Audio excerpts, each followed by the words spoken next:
हरियाणा राज्यसभा चुनाव का विरोध करने वालों के लिए समय निकल चुका है, ऐसा कहना है संविधान विशेषज्ञों का। उनका साफ तौर पर कहना है कि शिकायत चुनाव के वक्त या परिणाम घोषित होने के तुरंत बाद होनी चाहिए थी, लेकिन विरोधियों की ओर से आपत्ति 2 दिन बाद सामने आई। हरियाणवी बनाम गैर हरियाणवी मुद्दों के बीच हुए राज्यसभा चुनाव में सामाजिक कार्यकर्ता डॉक्टर सुभाष चंद्रा को जीत हासिल हुई। जीत कई मायनों में बेमिसाल थी, लेकिन विपक्ष इस हार को हजम नहीं कर पा रहा है। खुद अपने में उलझे विपक्ष ने पैन को बदले जाने को लेकर निर्वाचन अधिकारी के पास शिकायत की,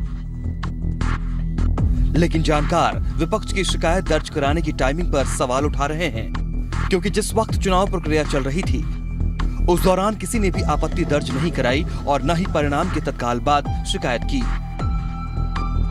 जो आपत्ति दर्ज हुई वो चुनाव प्रक्रिया खत्म होने के 2 दिन बाद हुई। ये थोड़ी इलेक्शन भी डिक्लेयर हो गया, एक दिन साइलेंट भी रहा, अगले दिन भी साइलेंट रहा, उसका थर्ड डे जाके इलेक्शन होने का थर्ड डे जाके उन्होंने रिप्रेजेंटेशन दिया। हाँ, वो मेरे ख्याल में ये तो टाइम लैप्स भी बहुत टाइम ले लिया उन्होंने। और इलेक्शन कमीशन जहाँ तक है वो प्राइमा फेसी देखेंगे क्या पोजीशन क्या है। वहीं संविधान विशेषज्ञ मानते हैं कि चुनाव के बाद चुनाव आयोग की भूमिका खत्म हो जाती है। संविधान विशेषज्ञ सुभाष कश्यप कहते हैं कि अनुच्छेद 329 के मुताबिक चुनाव प्रक्रिया खत्म होने के बाद कोर्ट में याचिका के जरिए चुनाव प्रक्रिया को चैलेंज किया जा सकता है।